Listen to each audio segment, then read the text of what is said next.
Una de las mejores páginas de Ortega y Gasset se encuentra en uno de sus ensayos sobre la traducción. Allí sugiere que uno de los prejuicios más arraigados de los seres humanos es la creencia de que hablando nos entendemos. Pero la verdad, observa, es que nos entendemos gracias no a las palabras, sino más bien al hecho de que compartimos un conjunto de creencias o de conocimientos mudos, gracias a los cuales las palabras significan. Por eso cuando las palabras ya no significan, o su significado debe hacerse explícito, o debe estipularse uno, es que algo grave está ocurriendo en la vida social. Un par de situaciones recientes en la política chilena lo muestran. Un buen ejemplo de lo anterior se encuentra en el incidente de esta semana. No se lo puede llamar de otra manera, puesto que una entrevista no fue, en que se vio involuntariamente envuelto el subsecretario Cordero. Movido por el razonable deseo de poner orden en el asunto de Monsalve, ha insistido en que no ha habido contradicción ni inconsistencia en el gobierno, y en especial de la ministra Toja, cuando esta última declaró que había sostenido conversaciones con Monsalve recién el jueves 17, reconociendo sin embargo, más tarde, que se había comunicado con él la noche del 15 de octubre para hacerle saber que la PDI lo requería en una diligencia. Como es obvio, lo que esos hechos muestran es que el gobierno sabía de las graves acusaciones contra Monsalve, al menos días antes de que la segunda las hiciera públicas. Y lo que también es obvio es que en ese lapso el subsecretario Monsalve dispuso de poder y que pudo mal emplearlo para ocultar evidencias. Pues bien, ¿ok? Y aquí viene el asunto de las palabras. Porque el subsecretario Cordero, debido a esa creencia de la prensa de que él está dispuesto a hablar de todo, o a esa creencia suya según la cual hacer política es emplear lenguaje forense, ha dicho irritado, mientras los periodistas lo perseguían, que no hay inconsistencia alguna, puesto que lo que la ministra Toja habría explicado es que conversó con Monsalve recién el jueves, en tanto lo que hizo la noche del 15 fue instruirlo. En otras palabras, una cosa sería conversar y otra cosa sería instruir. No vale la pena detenerse en el debate semántico, en cualquier caso artificioso, puesto que lo que importa es que en ambos casos hubo comunicaciones relativas a los hechos en que estaba involucrado Monsalve. Que en una de esas comunicaciones se hubiere dado una instrucción y en la otra intercambiado mensajes escamotea el problema público envuelto. ¿Y cuál es en este caso el problema? El problema es que el gobierno y la ministra supieron de la gravedad del asunto con antelación, que de manera imprudente concedieron un lapso en que pudo perjudicarse la investigación y que todo esto lo reconocieron tardíamente. Ese es el problema, y él no se puede eludir transformándolo en un asunto relativo al significado de las palabras. Algo preocupante ocurre cuando se usan las palabras, o se estipulan significados para eludir los problemas. No es correcto usar las palabras como una neblina sobre los hechos o las situaciones, arguyendo un pretendido rigor lingüístico. Otro ejemplo lo dio durante la reciente campaña electoral Marcela Cubillos. Es probable que su fracaso en la elección de Las Condes no se debiera tanto a la remuneración que percibía como a la forma en que ella procuró explicarla.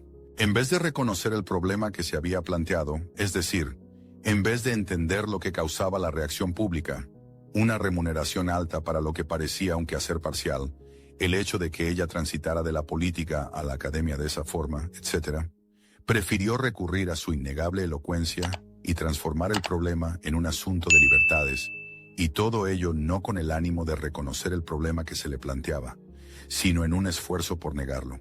Es lo que ella hizo al transformarlo en un asunto de libertades, al querer desplazar el asunto hacia una cuestión ideológica. Y es que en efecto, si el asunto hubiera sido uno de libertades, es obvio que no existía problema alguno. Pero si era o pretendía ser de merecimiento, que es lo que al parecer la gente pensó, entonces encubrirlo con palabras, procurando resignificarlo, constituyó un severo error, puesto que la gente, la llamada opinión pública, si bien no necesita que se admita siempre su punto de vista, sí requiere que al menos se la entienda, que se comprenda lo que a ella la irrita y que siente debe ser explicado. Un último ejemplo que quizá valga la pena es relativo al tono del discurso público. El significado de las palabras, especialmente en política, es dependiente del tono que se les da, el énfasis con que se pronuncian. Pues bien, hoy día, especialmente en la derecha de más a la derecha, se ha ido expandiendo un tono similar al que ha impuesto Javier Milei en la Argentina, consistente en la simplificación y el etiquetamiento del adversario, como si el lenguaje de las redes fuera el canon a seguir.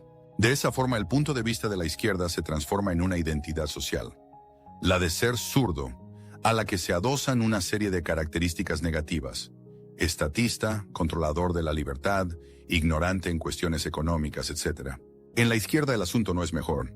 Cualquier opinión que se distancie de lo que una minoría de la izquierda, de más a la izquierda, considera correcto, es diagnosticada como proveniente de un facho, de un amarillo, de un conservador. Ese fenómeno produce el mismo efecto de los ejemplos anteriores. Tiende a veces una niebla sobre los hechos.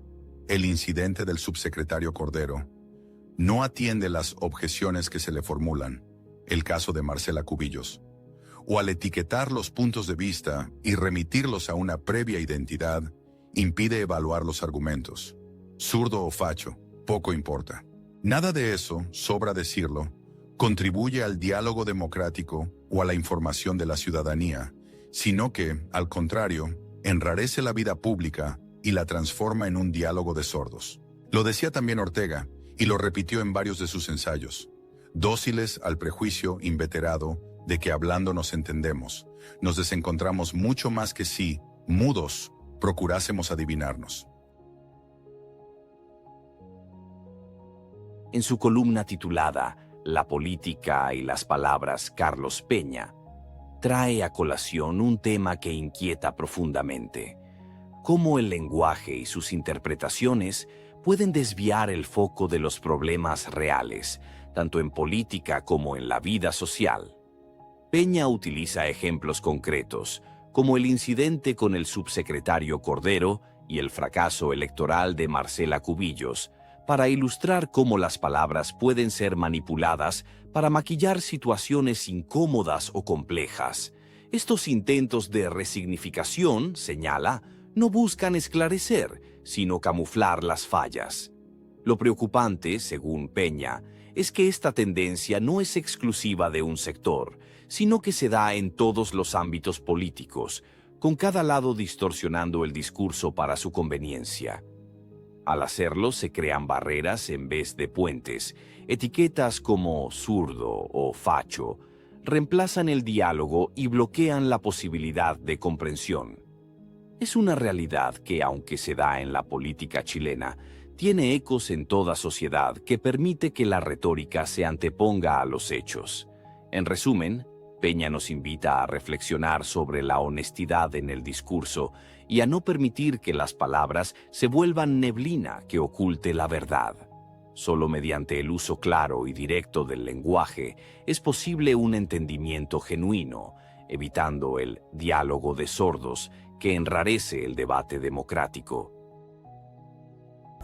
Ayúdanos a seguir publicando estas noticias. Solo debes darle me gusta y comentar. Los mejores comentarios serán publicados en futuras ediciones. Además, te invito a suscribirte al canal y actives la alarma de notificaciones. Hasta pronto.